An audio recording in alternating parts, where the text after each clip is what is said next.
with parents themselves about these issues. Because it's not a simplistic let young people get married issue. A lot of young people don't know what they're getting into when they get married. They don't know what responsibility is. They don't know what a job is. They don't know what it means to be a decent husband or raise kids. And even if a 19-year-old gets married and gets his wife pregnant and they're having a kid before they're 20, right? They're kids themselves, mentally at least, right? Islamically, in the Shari'i sense, they're old enough to get married. But that doesn't mean they're socially mature, they're religiously mature, they're spiritually mature. All these maturities are missing, right? So it's a conversation where level heads from every side have to come together and have a chat. I personally believe this is a problem across the world for Muslims. Desi Muslims are sampling because that's us, but it's across the world that this is an issue. Illicit relationships are rampant in Egypt. They're rampant in Algeria. They're rampant in Pakistan. They're not just here. Muslims are, young kids are doing whatever they're doing, even in Muslim kids in India and Bangladesh, everywhere, right? It's one thing to just close your eyes and say, Inna lillahi wa inna ilayhi raji'un. Those are the modern people. They're not the masjid people. That's the majority of the ummah, man. 99.5% of the ummah is that. So if you just say, Inna lillahi wa inna ilayhi raji'un, then what's left? You know what I'm saying? And what's also happening at the same time, the 0.05% that's left, not even 0.5, that's too generous. 0.05% that's left is too busy arguing about which scholar is not on the path, and which masjid you should not go to, and what how long your beard has to be, and dude, we can discuss that in good times. When we're in good times, we can discuss what color clothes are closer to the sunnah. Right now, we have people that are committing zina, that are leaving Islam. That you go and tell them, you tell a young guy who comes in with their earring, right? That's haram. This guy's almost leaving Islam. The fact that he showed up to the masjid is a big deal. So in his mind, it's not just halal or haram, it's like earring or Islam. What should I pick? Well, I kind of like my earring. You know what I'm saying? Like there's a missing sense of proportion in our religion of the catastrophe that's hitting the ummah. It's high time that all across, I don't care what denomination, ideology, I don't care what people come from, religious leadership has to ring the bell and say, look guys, we need to sit down and sort some things out. The biggest crisis of the ummah is not political, it's not economic, it's not sociological. Biggest problem of the ummah is family. Biggest problem. Father can't talk to son, mother can't talk to daughter, husband can't talk to wife, young man can't talk to his dad and tell him, look, I need to get married, or I'm in a relationship, how do I get out? How many of our boys have girlfriends and I love her, I can't help myself. What am I supposed to do with all these feelings, etc., and I can't talk to my parents because they say it's haram, and they'll say I can't get married. Well, who am I supposed to talk to then? They're just going to go crazy, and eventually you have to give something up. If you have these kinds of pulls, your parents are pulling at you, your religion's pulling at you, your hormones are pulling at you, the girl is pulling at you, everything's pulling at you, right? Eventually you have to say enough. I'm going to have to let something go. So what do most kids let go? Parents, religion, they hold on to the girl. And then when problems occur, then they let her go too. And then now they're by themselves and they're away from the masjid because they're depressed. And they're just, a lot of people are like that. No one, just to take that a stage further, because I was just discussing this with him. I've got kids we send to the madrasa, they're like under 16, a little under control. But after 16... So you think? Well, still there has to be obviously the constant. Yeah, because 12-year-old kids talk to each other, and what they talk about, we should know. Yes, agreed. Yeah. But the point is that in this country, especially after 16, they've got nowhere to go. Yeah. How do we attract them to the mosque? You guys have to have the most killer youth programs. You should have the most amazing. Like, teens should want to be at the masjid because it's the most fun place to be. They should want to be there. It's the most amazing place. How do we make it a fun place? Well, I don't know the culture here, but here's what we did in our masjid. I used to be a youth director at a masjid. They put me in charge of a Sunday school. I told them it's a bad idea because elders are gonna hate me if you guys give me this job. They said, we trust you, whatever, go ahead. I eliminated all the textbooks from Sunday school. There was not a single lesson of Islamiyat taught in Sunday school to teenagers in my program. All we did, it was in New York, in Long Island, all we did every week, let's go to the beach. Fajr time. Let's pray Fajr and go to the beach. Then let's play some basketball. Then let's get some donuts. Let's hang out. Oh, let's play some video games after that. And go home. Why? Because teens, all they need is a friend. They don't need advice because they don't listen to it. You have teenagers, you should know that. There were teenagers sitting in this program, they didn't listen to a word I said. Not last night, not now. And that's okay, because they're teenagers. It's all right. We have to know who they are. All they need is, and probably the only reason they came is a friend was coming. They just operate with friends. That's their operating system. Okay? So give them friends. Best thing you can do for a young Muslim is give them a good Muslim friend. Best thing you can do for them. They don't need advice, they don't need lectures, they don't need to memorize surahs, they don't need to learn fiqh because they won't practice any of it unless their friends practice it. Our entire project is give them a place to make friends. Give them a place where they're not judged, where they can hang out, where they can feel good about themselves. All teenagers want to do is hang out. That's all they want to do. All girls want to do is talk. Give them a place to talk. You guys have Starbucks over here? Yeah. Okay. Yeah. We're just, I mean, our girls, they need a place to just sit and chat. Give them a place to chat in the masjid or close to the masjid. A halal space where they feel comfortable and they can just hang out. Because if we don't give them that, they'll find that online. They'll find that somewhere else. They'll just find it, right? So what we did in our masjid is, I taught this huge Arabic class and we raised tons and tons of money just from that class. And our first investment, we put professional basketball hoops and night lights at the masjid. And every single night, guys are getting together, barbecuing, playing ball, coming to third, fourth rak'ah in the jama'ah. Elders are yelling at, hey, salat started, go inside. These are the guys that were at the club last night. Yeah. I don't mind if they join the fourth rak'ah. I don't mind. At least they're here. Even if he doesn't come in for salat. Dude, he's within like 100 feet of the masjid. That's a big deal.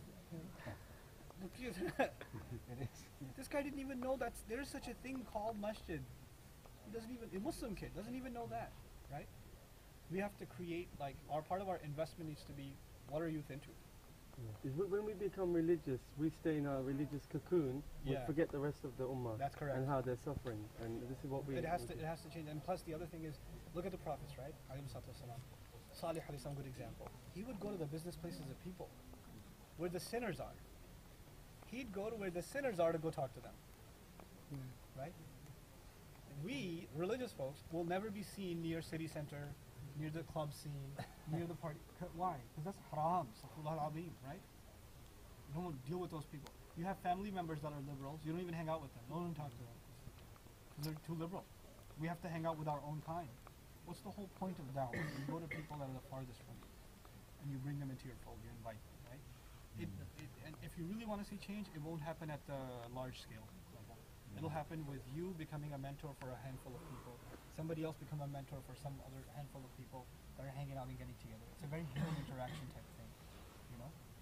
So, and that's the same that goes for like ISA, which I still can't understand. You call it ISA. I'm going to make so much fun of that in my next year's lectures. What do they call their MSAs? They're so impressed with Apple. Yeah. Just one question from us, obviously.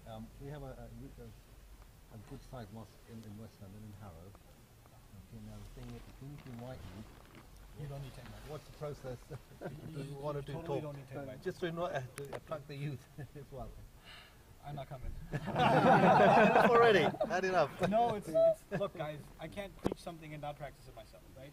One of the main messages myself and Sheikh Abdul Nasser try to deliver is family first, right? Of course. So me leaving home and traveling this far away from family will happen. If it'll happen once a year. Oh, I That's see. it. That's a cap for me. You know, so I'm thinking about, and even that's a struggle, right? So I'm gonna try to convince my family to maybe do like every December, maybe make a trip to Europe, whether it be UK or somewhere else, Sure. but once a year. That's all I can afford to do. And even that, I'm hoping next time I can convince my entire family to come, Come with you. so that I'm with the kids and stuff. Yes.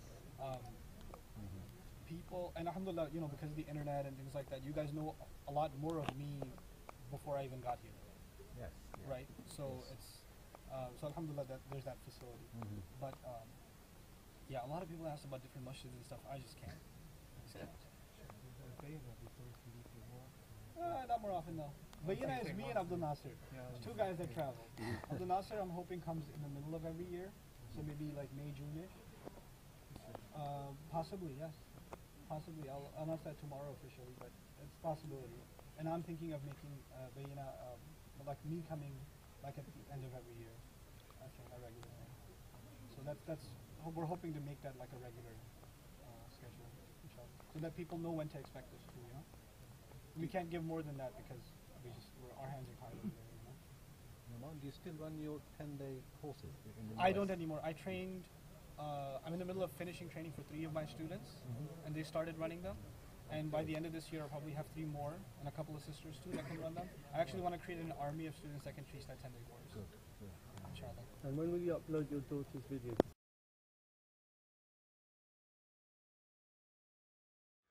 The push is on.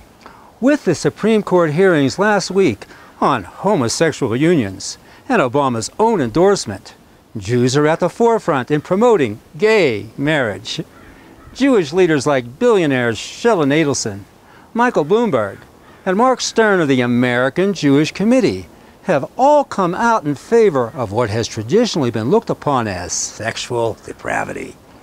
Even Elena Kagan at the Supreme Court, yes, Jewish, an alleged lesbian at that, is reportedly known for queerifying Harvard when dean of the law school by introducing transgender law courses.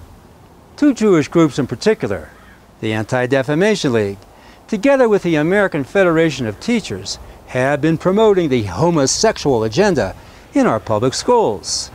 Books like Daddy's New Roommate, Ken, Daddy's Wedding, Daddy Marries Ken, King and King are part of the ADL's early learning program, molding the minds of impressionable little children to accept and embrace deviant sexual acts.